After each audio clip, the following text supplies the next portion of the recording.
ஆச்சி பாதாம் ட்ரிங்க். ஆச்சி பாதாம் ட்ரிங்க் ஒன்னு வாங்கினா ஒன்னு ஃப்ரீ.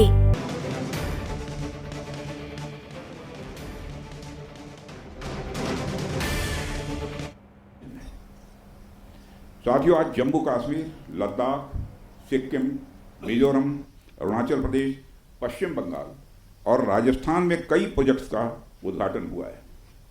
कहने को तो यह सारे फिजिकल इंफ्रास्ट्रक्चर हैं, लेकिन मैं इन्हें सिर्फ फिजिकल इंफ्रास्ट्रक्चर ही नहीं समझता।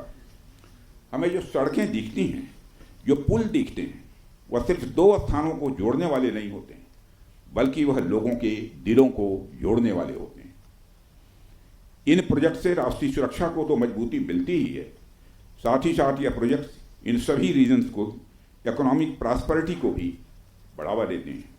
यह तमाम प्रोजेक्ट इन क्षेत्रों में ट्रांसपोर्टेशन, टूरिज्म और इकोनॉमिक एक्टिविटी को बढ़ावा देंगे, जिससे निश्चित रूप से यहाँ के निवासियों की आय में वृद्धि होगी, उनकी क्वालिटी ऑफ लाइफ में भी इम्प्रूवमेंट होगा और इन क्षेत्रों में समृद्धि आएगी, यानी प्रॉस्पेरिटी आएगी।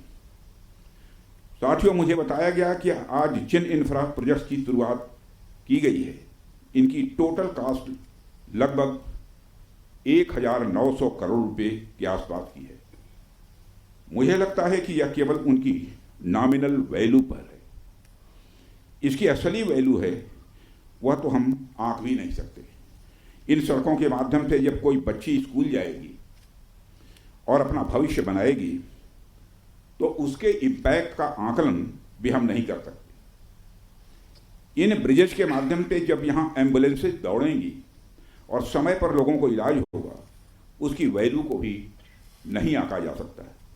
जब इन सड़कों के माध्यम से विभिन्न संस्कृति के लोग आपस में जुड़ेंगे या फिर एक दूसरे से जो कुछ सीखेंगे, उसकी वैल्यू कोई भी आंक नहीं सकता है। जब इन टनल्स के माध्यम से यहाँ के किसानों द्वारा उगाए गए फूल, फल, सब्जियाँ इत्यादि दूसरे क्षेत्रों में आसानी से पहुँचेंगे, उसका जो आर्थिक और सामाजिक प्रभाव यहाँ के किसानों पर पड़ेगा, उसकी वैल्यू, उसकी कीमत कोई भी नहीं आंक सकता है। साथियों, मैं इन प्रोजेक्ट्स की डिटेल देख रहा था। मैंने देखा कि इनमें छोटे से लेकर बड़े रोड्स, टनल्स और ब्रिजेज हैं। कुछ मीटर से लेकर सैकड़ों किलोमीटर तक इनकी लंबाई है। हालांकि उनकी लंबाई से कोई ख़ास फर्क नहीं पड़ता। कोई पुल अगर छोटा है, कोई सड़क यदि छोटी है, तो इससे कोई ख़ास फर्क नहीं पड़ता, क्योंकि दुनिया की लंबी से लंबी जो यात्राएं होती हैं, वह सिर्फ एक छोटे से रास्ते से ही शुरू होती हैं। इसलिए इन प्रोजेक्ट्स की कीमत, इनकी वैल्यू सिर्फ इस बात से नहीं आंकी जा सकती क्या फाइनेंशियली या फिजिकली कितना बड़ा प्रोजेक्ट है और यह कितना छोटा प्रोजेक्ट है। असल में इनकी असली कीमत इस बात से है कि यह कितने परिवारों को जोड़ रही हैं, कितने लोगों की संस्कृति को, उनके रहन सहन को आपस में करीब ला रही हैं, कितने लोगों की आर्थिक और सामाजिक समृद्धि, इकोनॉमिक और सोशल प्रॉस्पेरिटी में अपना ये योगदान दे रही है।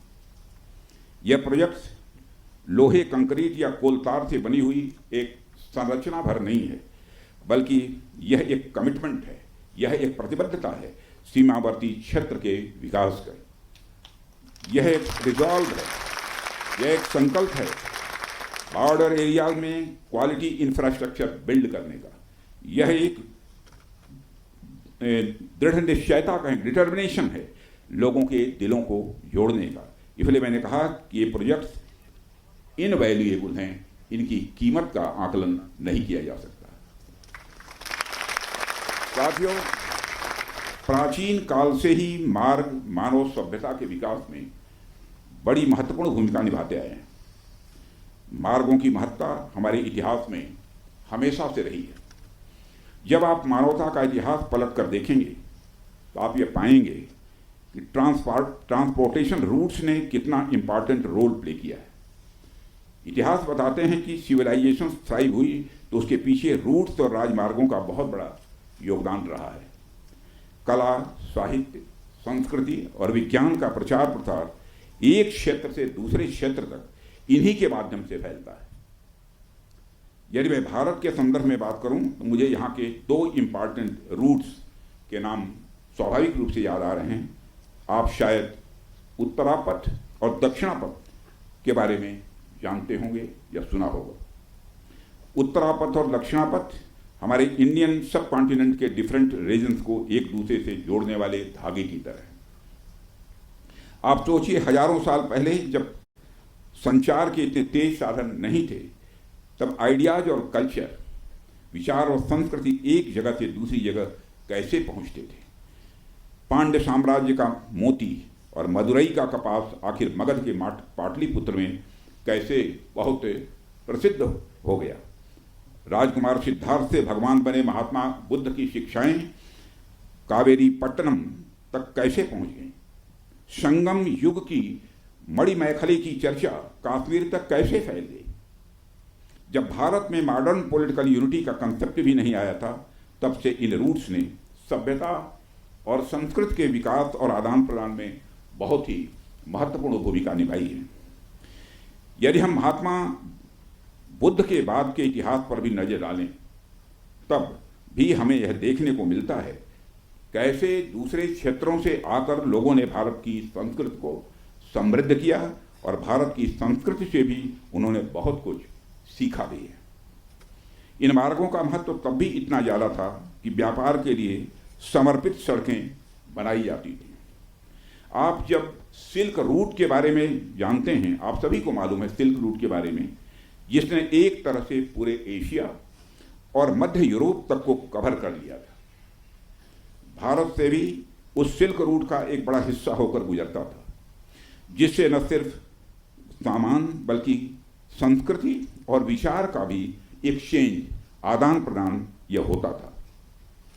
एशिया और यूरोप के बीच कल्चरल एक्सचेंज, सांस्कृतिक आदान प्रदान में भी सिल्क रूट का बहुत बड़ा योगदान रहा है।